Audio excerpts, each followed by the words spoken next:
বাংলাদেশ দল রাত পোহালেই মুখোমুখি হবে শ্রীলঙ্কার এবং এই ম্যাচটা ভয়াবহ গুরুত্বপূর্ণ। প্রথমত, বাংলাদেশ যদি জিতে যায় সিরিজে বাংলাদেশ নিজেদের আধিপত্য অক্ষুণ্ণ রেখে সেটা নিজেদের করে নেবে।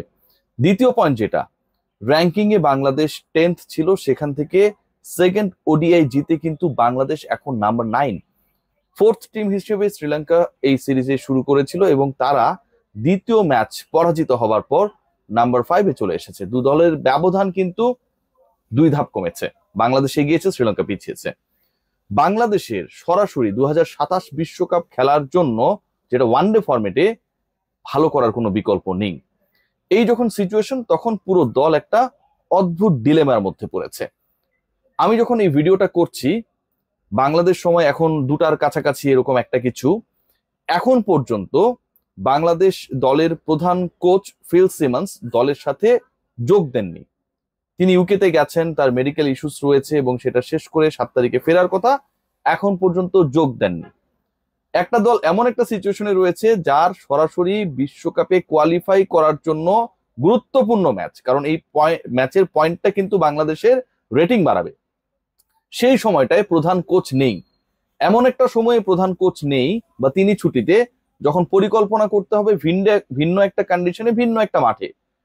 এর আগে আমরা দেখেছিলাম কলম্বো অনেকটা সাগর বেষ্টিত, পুরো অ্যাটমসফিয়ার ভিন্ন। বাংলাদেশ গলে খেলেছিল, সেখানটাও কিন্তু মহাসাগরের একটা ব্যাপার স্যাপার ছিল। আপনি দেখতে পাচ্ছেন যে ক্যান্ডি টোটালি ভিন্ন। আমার পেছনটা যদি দেখেন তাহলে বোঝা যায় যেটার অ্যাটমসফিয়ারটা কলম্বো এবং গলের থেকে একদমই আলাদা। এখানকার উইকেটের চরিত্র একদমই আলাদা, মাঠ একদমই আলাদা, চ্যালেঞ্জটাও একদমই আলাদা। সেই জায়গায় পরিকল্পনা করার জন্য হেড কোচ অনুপস্থিত। আবার যার থাকার কথা না, যিনি গুরুত্বপূর্ণ না, যিনি পরিকল্পনার অংশ না, চিফ সিলেক্টর গাজী আশরাফ হোসেন লিপু দলের সাথে ঘুরছেন। যার দলের সাথে থাকার কথা তিনি দলের সাথে নেই, আর যার দলের সাথে থাকার কোনো প্রয়োজন নেই এই মুহূর্তে তিনি দলের সাথে। মিডল অর্ডার নিয়ে ক্রাইসিস হয়েছে। গাজী আশরাফ হোসেন লিপু যে দলটা, যে স্কোয়াডটা দিয়েছেন, সেই স্কোয়াডটা দেখে তিনি বিব্রত হন কিনা আমি জানি না, যে সেখানটা আসলে বাংলাদেশের কোনো বিকল্প ক্রিকেটার নেই। কেউ অফ ফর্ম, কেউ ইনজুর্ড হলে আপনাকে টপ অর্ডারের কাউকে মিডল অর্ডার বানাতে হচ্ছে।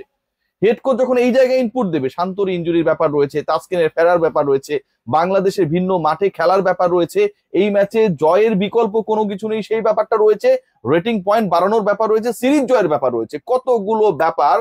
আমি আমি তো ক্রিকেটারও না, কোচও না, এর বাইরের একজন সাংবাদিক, সংবাদকর্মী, গণমাধ্যম কর্মী, কন্টেন্ট ক্রিয়েটর, যেভাবেই বলুন না কেন, আমি আইডেন্টিফাই করতে পারি এই ব্যাপারগুলো নিয়ে কাজ করার জন্য প্রধান কোচ এখানটায় নেই। তিনি যখন আসবেন, ধরেন 7 তারিখের ডেডলাইন দিয়েছে, আজকে রাত 12টা, আগে 11টা 59-এও তিনি আসলেন, সেই আশাটা কি প্রপার হয়?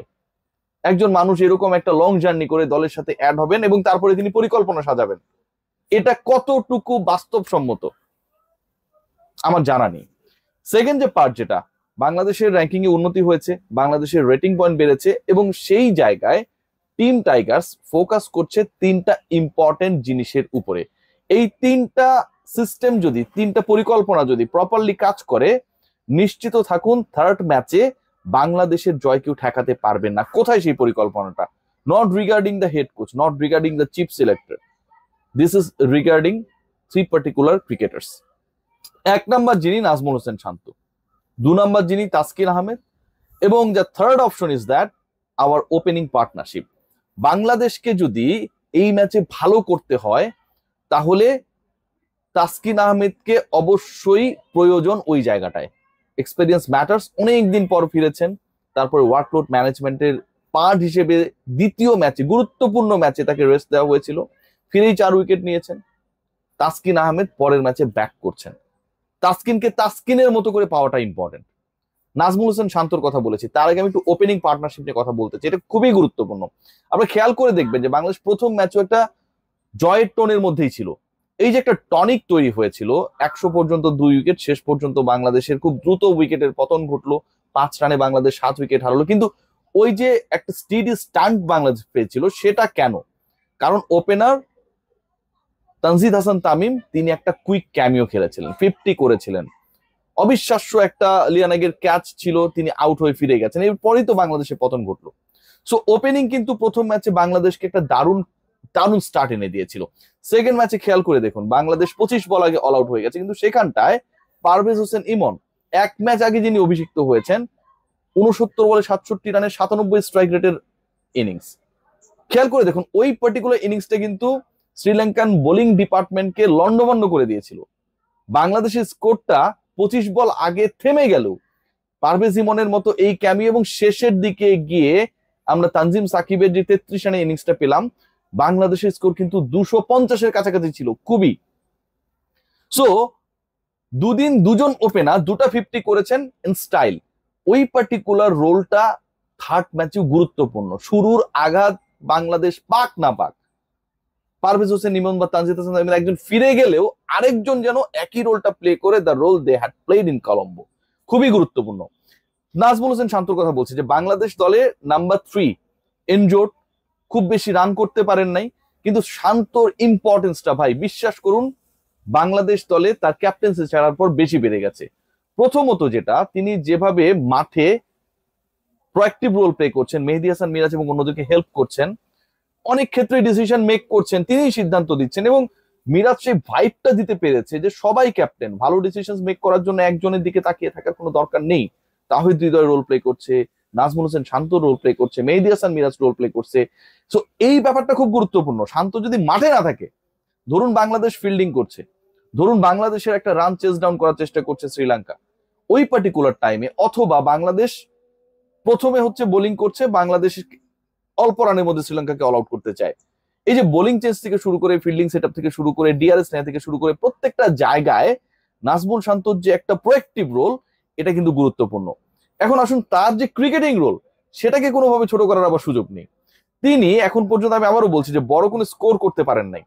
প্রথম ম্যাচ এবং দ্বিতীয় ম্যাচে খুব দ্রুত ফিরে গেছেন, যতটুকু এক্সপেকটেশন ছিল যে সেট হয়ে রান করবেন সেটাও তিনি করতে পারেন নাই, কিন্তু তিনি কিন্তু সেকেন্ড উইকেট পার্টনারশিপ একটা বিগ রোল প্লে করেছেন। প্রথম দিন তিনি সেটা করেছেন তানজিদ হাসান তামিমের সাথে 71 রানের পার্টনারশিপ, পরের দিন তিনি সেটা করেছেন পারভেজ হোসেন ইমনের সাথে। এবং শান্তর ফিরে যাওয়া, শান্তর সেদিনের রান আউটে ফিরে যাওয়া, আমার কাছে যেটা মনে হয় যে সবচেয়ে বড় সেটব্যাক ছিল প্রথম ম্যাচে, যে বাংলাদেশ ওই ম্যাচটা হেরে গেল শেষ পর্যন্ত। নাজমুল হোসেন শান্ত এনজোর, তিনি যদি না খেলেন বা খেলতে না পারেন, তার জায়গায় অপশন হচ্ছে লিটন কুমার দাস আর নাইম শেখ। লিটন কুমার দাসের আমি কোনোভাবেই পক্ষে না, মানে একজন ক্রিকেটারকে আপনি কেউ ইনজুরি হইলেই আবার ঢুকাই দিবেন 6 ম্যাচে 4টায় 0 মারা ক্রিকেটারকে, এটা কোনোভাবেই কোনো যুক্তিতেই এটা যৌক্তিক হয় না। নাইম শেখ এরকম একটা প্রেসার ম্যাচে, আন্ডার প্রেসার, এতদিন পরে ন্যাশনাল টিমে কামব্যাক করেছেন, তাকে না খেলিয়ে বা তিনি যদি না খেলেন, আমার বরং ইনজুরি থেকে ফেরত অপশনটাই যদি ওকে থাকে নাজমুল হোসেন শান্ত, সেটা মোর বেটার, ফিল্ডিং এর ক্ষেত্রেও বেটার, এবং একই সাথে ব্যাটিং এ নাম্বার 3-তে যে স্টিডি পার্টনারশিপটা আমরা পরপর 2 ম্যাচে পেয়েছি, সেই হিসেবেও বেটার। সবাই ভালো থাকবেন। বাংলাদেশ দলের আপডেটের আরো বিস্তারিত জানাবো কিছুক্ষণ পরই। আমার পেছনে দেখছেন যে এখানে পাহাড় রয়েছে, এই পাহাড় পেরিয়ে পাল্লেকেল স্টেডিয়াম, সেখানটায় গিয়ে।